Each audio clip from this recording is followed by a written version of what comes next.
Grade 10, welcome to our new lecture. I hope you all are fine and doing home tasks which your teachers are assigning you. Students, before starting our new lecture, here I want to tell you what we have discussed in our previous lecture. In previous lecture, we have discussed paraphrase of the stanzas. I have discussed them one by one and I hope you have memorized all the stanzas.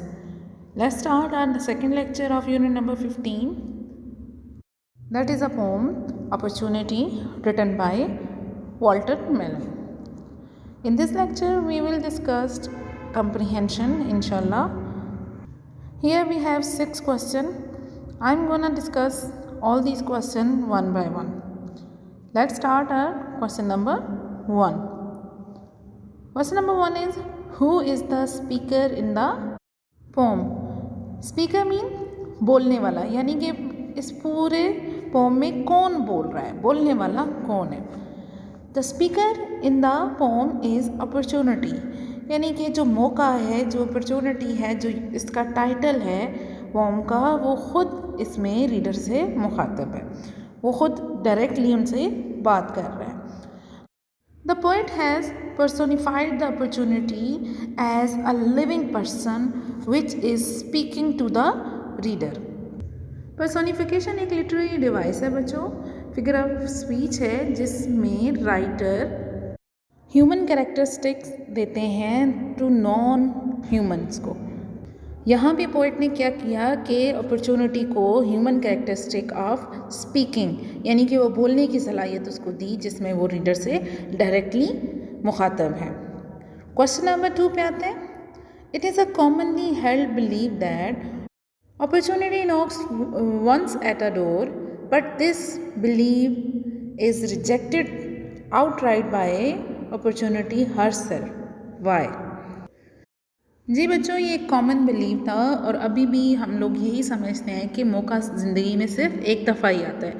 लेकिन इस pome को पढ़ने के बाद हमें जो इससे एक मैसेज मिल रहा है कि ये एक दफ़ा नहीं आता, ये बार बार आपके डोर पर नॉक करता है. हम उसको किस वक्त अवेल करते हैं, ये हम तक है. ठीक है, आंसर देखते हैं. It is a commonly held believe that opportunity knocks once at a door, कि वो सिर्फ एक दफ़ा दरवाजे पर दस्तक देती है. But this believe is rejected outright by opportunity her self. यहाँ पे इस पोएम में अपॉर्चुनिटी खुद जो है वो इसको रिजेक्ट कर रही है, इस यकीन को रिजेक्ट कर रही है, उसको रद्द कर रही है कि ऐसा बिल्कुल नहीं होता कि मैं एक दफ़ा नहीं आती, मैं बार बार आती. This is because opportunity her says, यहाँ पे ऐसे लगा लीजिएगा बच्चों, that she comes at the door every day and gives the man a chance of waking, rising and fighting for getting successful life. यहाँ अपॉर्चुनिटी क्या कह रहे हैं कि मैं खुद आती हूँ और she comes at the door, और दरवाजे पर आती हूँ एवरी डे, हर दिन, and gives the man a chance, और एक इंसान को मौका देती हूँ ऑफ वेकिंग, के जागे, राइजिंग उठे, and fighting for getting successful life, और लड़े एक कामयाब ज़िंदगी हासिल करने के लिए. Question number 3. What is the advice of opportunity to those who have failed और lost opportunity in the past, यानी कि अपॉर्चुनिटी ने क्या मशवरा दिया है उन लोगों को जो नाकाम हो जाते हैं या खो देते हैं मौका माजी में. Answer is the advice of opportunity to those who have failed और लॉस्ट अपॉर्चुनिटी, जो नाकाम हुए हैं या मौका खो दिया उन्होंने इन द पास्ट, माजी में, is not to show grieve, कि वो परेशान ना हो ओवर पास्ट फेलियर, माजी की नाकामियों पर. रादर कंटिन्यू योर स्ट्रगल, बल्कि अपनी कोशिश को जारी रखें. एंड डू नॉट डिस्करेज, और डिस्करेज मीन यानी कि हौसला शिकन ना हो, पस्त हौसला ना हो. Opportunity comes in life again and again, मौका ज़िंदगी में बार बार आता है. सो बस फॉरगेट योर पास्ट, अपने माजी को भूलो, and have a new start, और नया आगाज़ करो, नई इब्तिदा करो. क्लियर?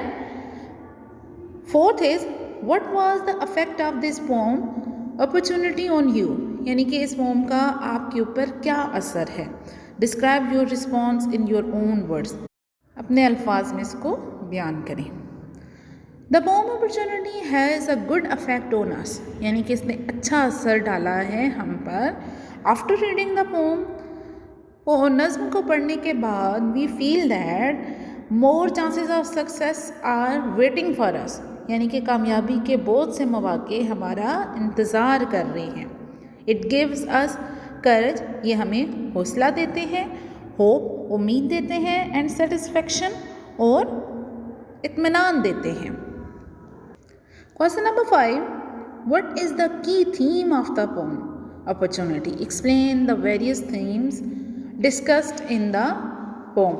यानी कि एक तो मेन थीम बताएं इसका जो सबसे मेन है, और दूसरा डिफरेंट इसमें जो थीम्स आपको लग रहे हैं बच्चों उसको भी हम एक्सप्लेन करते हैं. The key theme of the poem opportunity is persistence, which mean मुस्तकिल मिजाजी इस्तेकामत.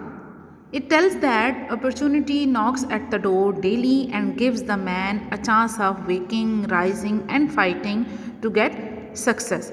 ये हमें बताती है कि मौका जो है वो नॉक करता है, यानी कि दस्तक देता है रोज़ाना हमारे दरवाजे पर, और ये इंसान को मौका देता है कि वो जागे, बेदार हो, उठे और एंड फाइटिंग, और लड़े टू गेट सक्सेस, कामयाबी हासिल करने के लिए.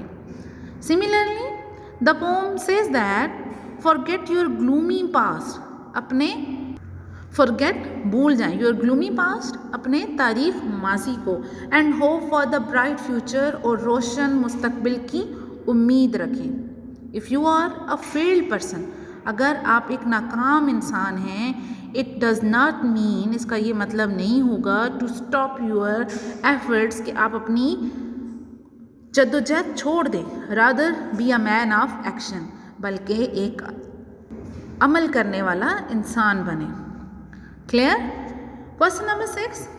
Point out some of the poetic devices used by the poet in the poem opportunity and identify the lines. यानी कि अगर एक लाइन में है तो उसको डिफाइन करें, अगर लाइन्स डिफरेंट लाइन्स में है तो उसको भी डिफाइन करें.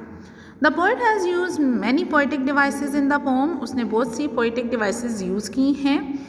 In the third line of first stanza, the poet has personified the opportunity who stands before our home door, calls us, यहाँ पे एस का यूज़ करना है बच्चों, ये थर्ड पर्सन सिंगुलर है, to wake and fight. सबसे पहले जो पोइटिक डिवाइस उसने यूज़ की है वो पर्सोनिफिकेशन है. फर्स्ट क्वेश्चन में मैं इसको एक्सप्लेन कर चुकी हूँ पर्सोनिफिकेशन क्या है. तो ये थर्ड लाइन है जी फर्स्ट स्टैंजा की. नेक्स्ट है, the poet says in stanza number 3, white as snow, and in stanza 5, like a boy. These are also similes. ये सिमिली में पोइटिक डिवाइस है जिसमें शायर कंपैरिजन करते हैं with the use of as and like, यानी कि दो चीज़ों को या ज़्यादा चीज़ों को आपस में कंपेयर किया जाता है, लेकिन with the use of like and as. Students, do you know what are poetic devices? Poetic devices are a form of literary device used in poetry. They are essential tools that a poet uses to create rhythm, enhance a poem's meaning, or intensify a mood or feeling.